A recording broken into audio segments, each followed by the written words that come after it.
今日我講咧，最主要講係 O 型腳嘅問題啦。咁其實大家都可能唔知道咩叫 O 型腳嘅。咁我俾幅圖大家睇睇啊。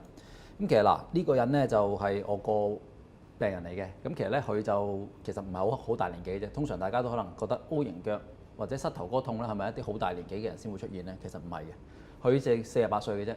不過咧，其實佢本人咧就係一個比較行得多嘅人啦。其實佢做一個船務嘅工作嘅，即係以前我哋行船咯。咁其實咧佢咧右邊膝頭哥咧痛得超過已經10年嘅啦。咁其實咧佢之前咧就細個嗰陣時咧，其實唔係 O 型腳嘅，係好正常嘅去親術啦。咁但係咧越行就越 O， 咁所以咧就變成咧一個越嚟越大嘅問題啦。咁你睇到幅圖咧，其實正常嚟講啦，我哋嗰個膝頭哥呢幅圖咧就我哋正面望過去啦。咁腳眼拍住腳眼咁影嘅。咁通常嚟講啦，呢個弧位嗰個間距咧，大約係10個間距到啦。2個間距到啦。咁而家呢度咧，起碼成7、8個間距，即係話佢咧大約係比正常咧係超出咗3至4倍嘅個 O 型腳嘅問題。咁當然啦，10年啦，咁其實咩治療都做過啦。咁最常見就可能止痛藥啦，即係佢可能食啲止痛藥啦。咁其實好咗嘅，但係佢都投訴過啦。其實佢個胃啦有少少唔舒服，即係唔可以長期止痛藥。咁第二樣嘢就話個止痛藥咧，其實並唔能夠令佢隻腳個痛症完全減少，只會係有部分嘅舒緩啦，同埋一藥效過咗之後咧，佢即刻會再痛翻嘅，係啦。咁透明質酸啦，咁呢個都係好常見喺骨科醫生度可以做到嘅嘢，可能打一啲類似啫喱嘅物體去令到佢磨啦，內磨啲啦個膠。咁當然啦，佢都曾經透露過就話初頭會有用啲嘅，咁但係隨住打嘅劑量越嚟越多嘅時候，可能個效果就越嚟越差啦。咁物理治療啦、一啲針灸啦、推拿啦，都其實可以幫到手，但係個效果通常嚟講就唔能夠持久，同埋就未必完全解決晒所有問題咯。咁就簡單嘅數據啦，就80人啦，即係50歲至到80歲，咁大家都啱嘅。其實越大年紀，膝關節退化係一定越嚴重嘅。咁有80嘅人係多數都有膝關節退化啦。咁就 O 型腳佔大多數嘅。O 型腳嘅意思即係話佢隻腳會越嚟越 O 啦，咁同埋膝頭哥 O 型腳嘅時候咧，會因為個行路姿勢而令到佢隻腳會越嚟越變差嘅，即係黎先生嘅 case 咁樣。咁同埋 O 型腳咧，其實會引起內側膝關節退化嘅。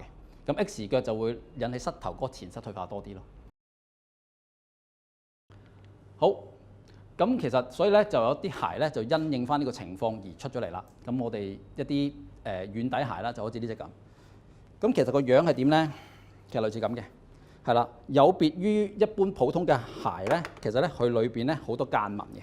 咁呢個間紋咧，其實會令到佢隻腳咧個旋轉會多咗。即係話，當佢隻腳踩落地下嗰陣時，因為呢個內旋嘅力會令到佢室內側嘅間距多咗，會令到佢減輕個膝內側痛。咁所以咧，佢一落地嗰下咧就會將個腳咧係扭咗，係啦，主動幫佢扭。咁呢個扭動嘅時候咧，會令到佢膝內側受力會少咗。係啦，咁同埋呢對鞋咧做個研究咧，就話有啲特別之處咧，就話佢可以會令到其實佢個步姿會習慣咗。當佢之後換翻其他正常嘅鞋咧，其實佢會令到佢嘅膝內側力佢都會細咗嘅。係啦，咁其實佢當然啦，佢仲有幾個好處嘅。咁拉繩啦，咁拉繩有個好處就在於頭先講過啦，唔拉繩唔箍實咧，其實咧佢容易啲會跌嘅。咁咧，所以拉繩嘅設計咧，其實會令到佢索得實啲，等佢唔會咁易跌啦。咁但係有啲老人家可能隻手指又唔靈活啦，即係可能有啲類風濕關節炎啊，或者其他痛風嘅問題，佢唔能夠綁鞋帶嘅。咁拉繩就會方便咗佢哋咯。咁第二就話佢個物料好彈性嘅，跟住可能考慮其他問題啦，譬如佢有曲腳趾嘅、拇指外翻嘅問題，呢啲彈性物料其實會令到佢個受力會好啲咯。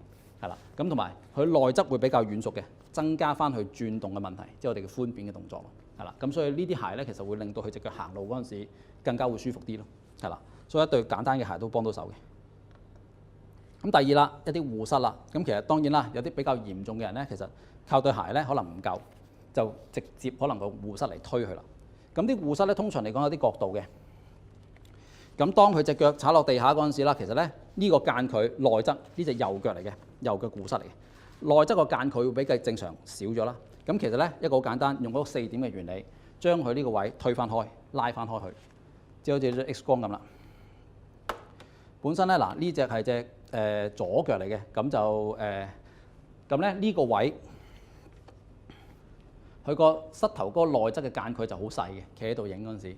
咁但係咧戴咗護膝之後咧，呢個位會抹翻開，咁就減翻輕佢呢個手壓咯，直接用一個4點原理推翻佢咯，即係等於呢幅圖啦。咁拉條繩嘅時候咧，咁其實有啲角度可以調校嘅，咁令到佢個問題會少啲咯。咁黎先生咧就當然啦，呢兩樣都做咗嘅。咁其實咧之後咧，其實佢唔可以講話活動自如啦，但係正常嘅翻工或者放工或者適量嘅運動，佢可以做到嘅，係啦。咁當然啦，佢都提過最理想嘅治療係其實換教嘅，但係佢就好反對換教，其實家人都好反對咯，所以就佢都暫時長期用住呢個托咯，係啦，直至到可能有其他突發性嘅問題咯。咁當然啦，除咗話一啲外在嘅嘢，因為其實咧力學上嘅嘢其實最重要咧，其實係唔好再俾佢差，同埋會令到佢減痛，係啦。咁但係我哋每日行路嗰陣時，或者騎喐動嗰陣時，都會令到個勞損會多咗嘅。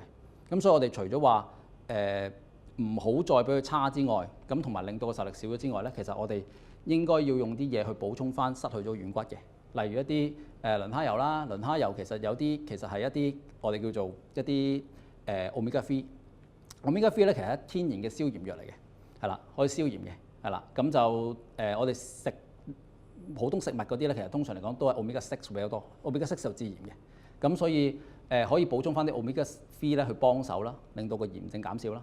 咁第一啲 NEM 啦 ，NEM 其實係一堆喺蛋同埋蛋殼中間咧抽取出嚟嘅化合物嚟嘅。咁其實呢樣嘢咧，其實會令到個軟骨增生嘅幅度會快咗嘅。咁同一啲植水啦，係啦，植咧係其實一個元素嚟嘅。咁植水嘅好處咧，其實咧同 NEM 有少少唔同。佢除咗軟骨修補之外咧，其實會令到啲筋腱或者軟組織嘅彈性會多啲。咁對於佢嗰個關節嘅靈活度亦都會有改善。係啦，咁呢啲其實都會可以額外幫到手咯。咁一啲運動啊，其實就通常嚟講啦，一啲室外旋嘅運動啊，或者其實一啲肌肉鍛鍊運動或者拉伸展運動都會幫到手嘅。咁所以從綜合去睇咧，就睇翻用個力學幫手啦。咁力學佔咗最主要嘅，因為始終力學我哋行路嗰陣時或者喐動幅度嗰陣時咧，我哋每日都要做。咁其實預防令到佢唔好再磨，一定會快過你用修補去幫手咯。係啦，咁就今日嘅情況係咁啦。